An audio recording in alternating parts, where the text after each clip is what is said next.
Usap-usapan ngayon ng ilang fans ang diumano'y bonding moment ni na Kim Chiu at Paolo Avellino. Ayon sa mga kwento at fan speculation online, tila abala umano ang dalawa sa pag-aayos at paglilinis ng kanilang kondo. Ayon sa ilang sources, tila masayang-masaya raw ang dalawa habang inaasik kaso ang kanilang diumano'y bagong tirahan. Isa sa mga ikinatuan ng supporters ay ang kwento na tinulungan umano ni Paolo si Kim sa house cleaning at maging sa pagva-vacuum.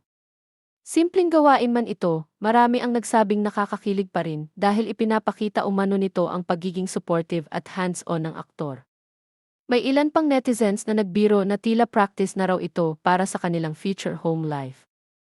Habang ang iba naman ay natutuwa sa ideya na mas gusto umano ng dalawa ang mga simple ng moments kaysa sa mga bonggang lakad o mamahaling date.